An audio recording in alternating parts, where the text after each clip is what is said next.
Power in politics. Well, the billion-dollar price tag to host the G8 and G20 summits has both opposition parties and much of the public howling.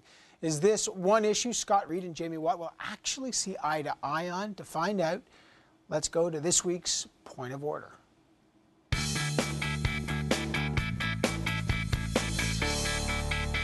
Thanks, Evan. What just a few months ago was supposed to cost a couple $100 million is now projected to hit $1 billion, costs skyrocketing, no particular end in sight.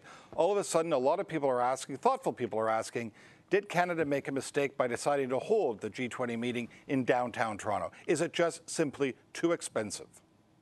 Well, NO is the answer. No, it's not. You know, look, you got to be vigilant about costs. You want to be honest about costs so there's no surprises.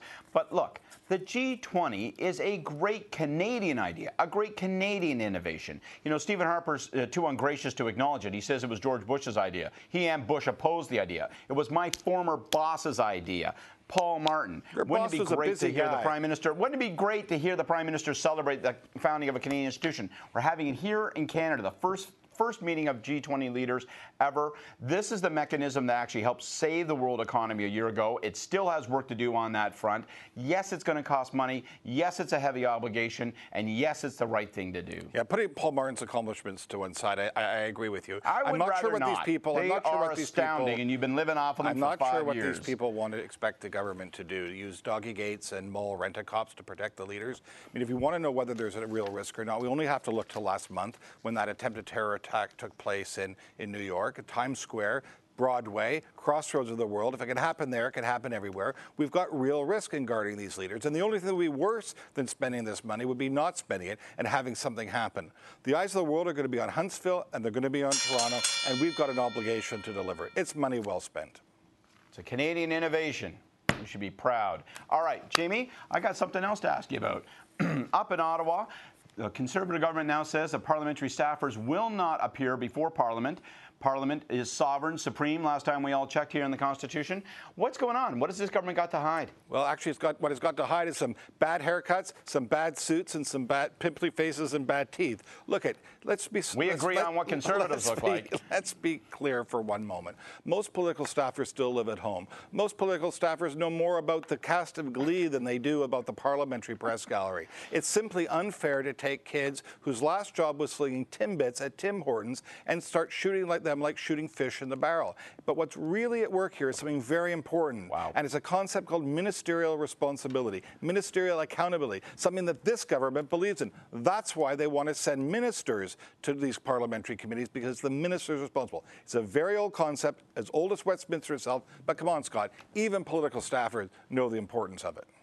Okay, look, hypocrisy is a dish best served Harper. When you guys were in opposition, you had no hesitation whatsoever to call Liberal staffers and Liberal campaign personnel before parliamentary committees and just beat the living hell out of them in the most abusive, offensive, and unjust manner possible. Now, of course, that the tides are turned, you don't want to actually answer legitimate questions. Here's my point. If you guys are going to say this is our doctrine, if this is going to, first of all, I mean, if that's your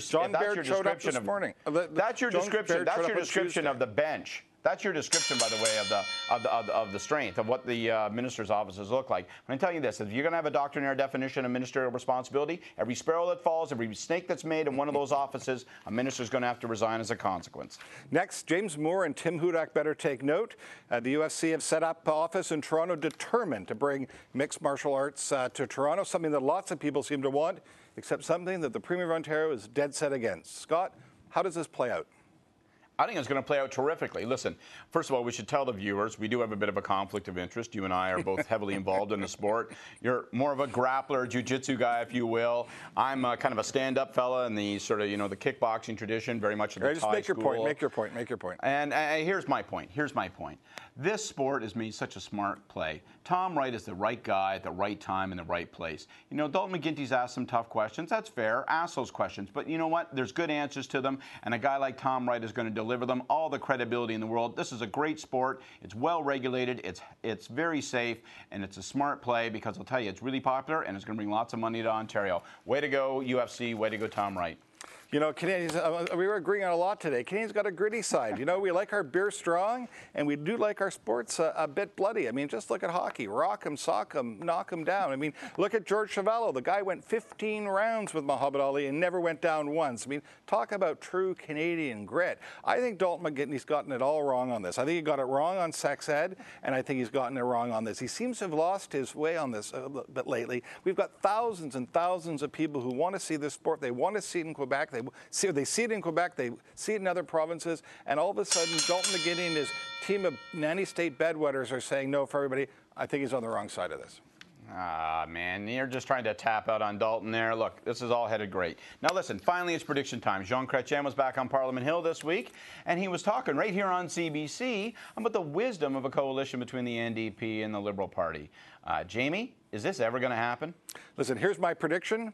Jean Chrétien will unite the left the same way he scrapped the GST and he ended free trade. Scott, it's never, ever going to happen. You know, the bigger question, though, is look how devastated things must be in Liberal land that everybody got so excited when Jean Chrétien arrived back on Parliament Hill this week. So desperate are they for a leader. It was as though he brought a boxcar of Viagra with him when he arrived. You know, here's a guy that's carried that party on his shoulders for a long, long time. And now he's got to add Michael Ignatieff and Jack Layton to it as well. Look leave Grandpa alone. Let him enjoy his retirement and get on with his life. This is never going to happen.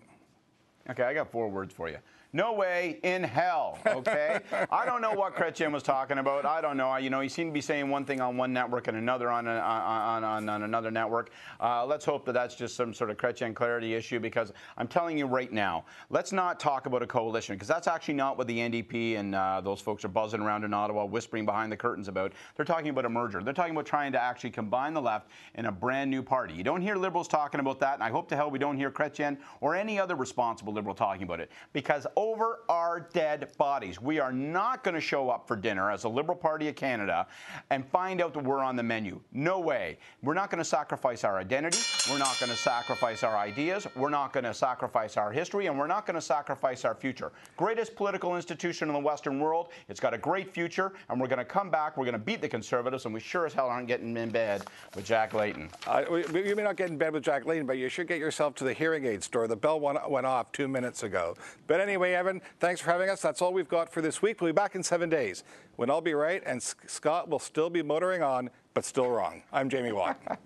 Thanks, and I'm Scott Reid. All right, thanks, guys.